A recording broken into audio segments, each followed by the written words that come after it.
इस वीडियो में हम तुलसीदास जी द्वारा रचित राम लक्ष्मण परशुराम संवाद के भावार्थ को सरल भाषा में समझेंगे। राम लक्ष्मण परशुराम संवाद प्रसंग में तुलसीदास जी ने उस समय का वर्णन किया है जब सीता स्वयंवर में श्री राम शिव धनुष तोड़ देते हैं और परशुराम धनुष टूटने की भयंकर ध्वनि को सुनकर अत्यंत क्रोधित होकर राजा जनक की सभा में उपस्थित होते हैं। इन पंक्तियों में सभा में छाए भय और उसके बाद की घटना का वर्णन किया गया है। पंक्तियां इस प्रकार हैं। देखत भृगुपति वेशु कराला, उठे सकल भय विकल भुहाला, पितु समेत कही कही निज नामा, लगे करन सब दंड प्रणामा, जेहि सुभाय चितवही हितु जानी, जो जानई जनु आय खुटानी, जनक बहुरी आई सिरुनावा, सिए बुलाई प्रणामु करावा। इन पंक्तियों में वेशु का अर्थ है रूप, कराला का भयंकर, सकल सारे, विकल व्याकुल, भुआला राजा, हितु हितेशी, खुटानी समाप्त होना, बहुरी बाद में और नावा का अर्थ है झुकाया। इसका भावार्थ इस प्रकार है। परशुराम जी के भयानक और क्रोधपूर्ण रूप को देखकर वहां उपस्थित सभी राजा भय से व्याकुल हो गए। वे अपने अपने पिता के साथ आगे बढ़कर अपना नाम बताने लगे और परशुराम जी को दंडवत प्रणाम करने लगे। परशुराम जी अपने स्वभाव के अनुसार जिस राजा की ओर भी देखते वे भय के कारण यह समझता था कि अब उसकी मृत्यु निकट आ गई है। राजा जनक ने आगे बढ़कर परशुराम जी को प्रणाम किया और सीता जी को बुलाकर उनसे भी प्रणाम कराया। अगली पंक्ति है। आशीष दीनी सखी हर्षानी, निज समाज ले गई सियानी, विश्वामित्रु मिले पुनि आई, पद सरोज मेले दो भाई, राम लखनऊ दशरथ के ढोटा, दीनी असीस देखी भजोटा, राम ही चितई रहे थकी लोचन, रूप अपार मार मद मोचन। इन पंक्तियों में सरोज का अर्थ है कमल, ढोटा का अर्थ है बालक, भल का अर्थ है भला, जोटा का अर्थ है जोड़ी, लोचन का नयन और मार का अर्थ है कामदेव। परशुराम ने सीता को आशीर्वाद दिया। इस पर सीता की सखियां प्रसन्न हो उठी और वह सीता को अपने साथ लेकर चली गई। इसके बाद परशुराम जी विश्वामित्र जी से मिले। उन्होंने राम और लक्ष्मण से भी मुनिवर को प्रणाम करवाया।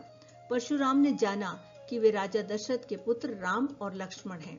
दोनों भाइयों की सुंदर जोड़ी को देखकर परशुराम जी ने उन्हें आशीर्वाद दिया। राम के अनुपम सौंदर्य को देखकर उनकी आंखें राम पर ही ठहर गईं। राम का रूप इतना सुंदर था कि वह कामदेव के गर्व को भी नष्ट करने वाला था। बहुरी बिलो की विधे जन कहू, कहा अति भीर, पूछत जानी अजान जिमी, व्यापेट कोपु शरीर। यहाँ पर विधे का अर्थ है राजा जनक, कहा का अर्थ है क्यों, भीर का भीड़, अजान का अर्थ है अनजान, जिमी का अर्थ है की तरह, व्यापेट का अर्थ है फैल गया और कोपु का अर्थ है क्रोध।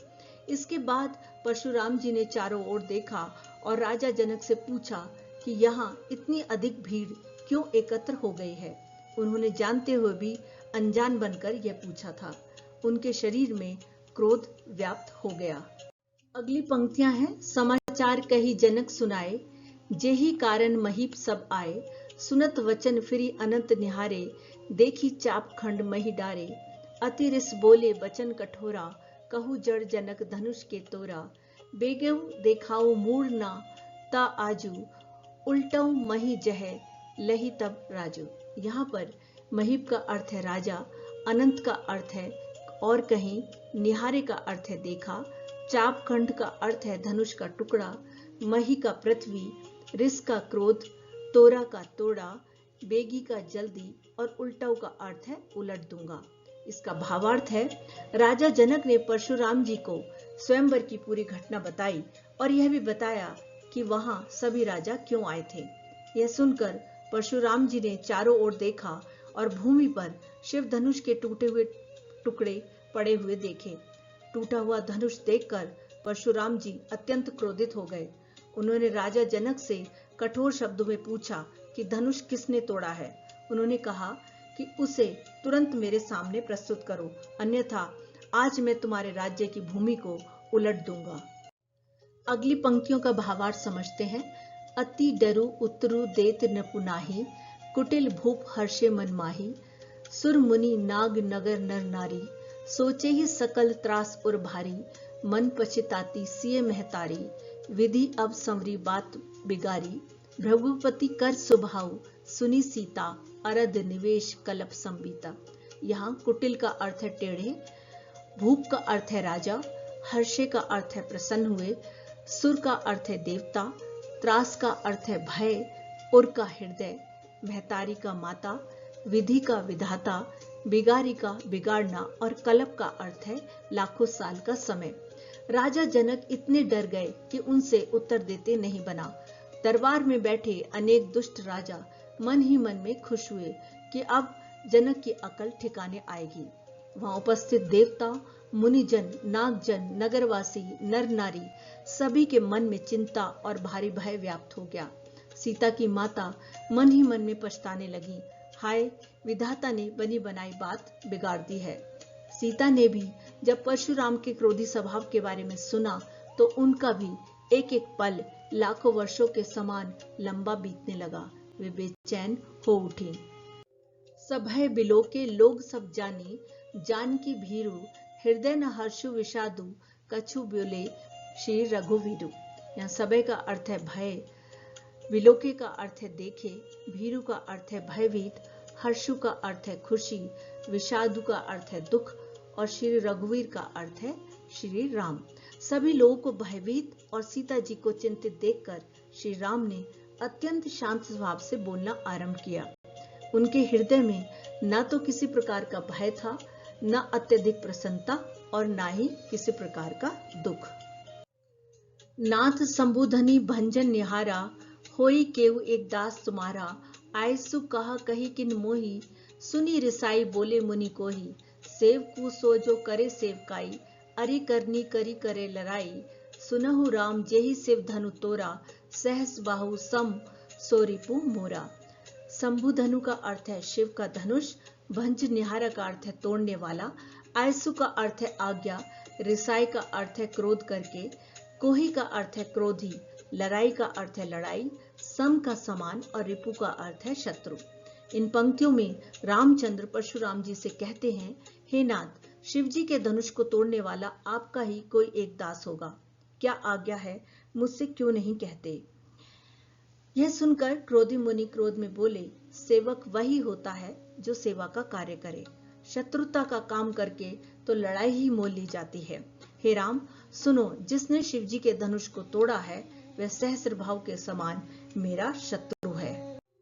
अगली पंक्तियां हैं, सो बिलगाओ बिहाई समाजा, न ता मारे जय ही सब राजा, सुधि मुनि वचन लखन मुस्काने, बोले परसु धरई अपमाने, बहु धनु ही तोरी लड़काई, कभू न असीरिस कीने गुसाई, एही धनु पर ममता के ही हेतु, सुनी रिसाई कह भृगुकुल केतु। इन पंक्तियों में बिलगाओ का अर्थ है अलग करके, बिहार का अर्थ है छोड़कर, लरिकाई का अर्थ है बचपन में, रिस का अर्थ है क्रोध, हेतु का कारण और भृगुकुल केतु का अर्थ है भृगुवंश के महान पुरुष अर्थात परशुराम। परशुराम जी कहते हैं कि जिसने भी शिव जी के धनुष को तोड़ा है वह इस राज समाज को छोड़कर अलग हो जाए, नहीं तो सभी राजा मारे जाएंगे। उनकी बात सुनकर लक्ष्मण मुस्कुराए और परशुराम जी से व्यंग पूर्वक तथा चुनौती भरे शब्दों में बोलने लगे। बचपन में हमने अनेक छोटे मोटे धनुष तोड़े, तब आपने क्रोध नहीं किया, फिर इस धनुष से आपको इतना लगाव क्यों है। लक्ष्मण की बात सुनकर भृगुवंश के श्रेष्ठ परशुराम जी क्रोधित हो गए। अंतिम पंक्तियां हैं, रे नृप बालक काल बस बोलत तो ही न संभार, धनु ही सम त्रिपुरारी धनु विदित सकल संसार। इन पंक्तियों में नृप बालक का अर्थ है राजा का बेटा, काल बस का अर्थ है मृत्यु के वश में, तोही का अर्थ है तुझसे, संभार का संभल कर, धनुई का अर्थ है छोटा धनुष, सम का बराबर और त्रिपुरारी धनु का अर्थ है शिव जी का धनुष। लक्ष्मण की बात सुनकर परशुराम जी और अधिक क्रोधित हो गए। उन्होंने कहा, हे राजकुमार, तुम मृत्यु के वश में होकर बिना सोचे समझे बोल रहे हो। क्या तुम्हें यह भी नहीं पता कि भगवान शिव का यह धनुष कोई साधारण धनुष नहीं है, इसकी महानता और विशेषता पूरे संसार में प्रसिद्ध है।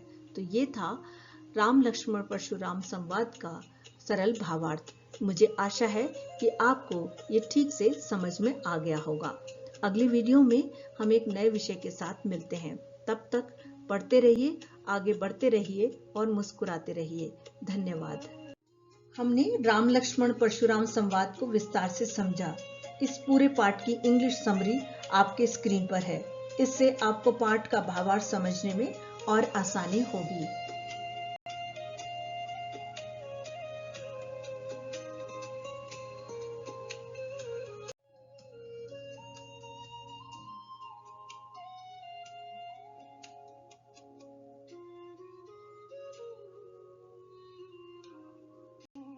अगर आपको ये वीडियो पसंद आई हो तो इसे लाइक करें, मित्रों के साथ शेयर करें और सब्सक्राइब करना ना भूलें ताकि आपको मेरी नई वीडियो की नोटिफिकेशन मिलती रहे।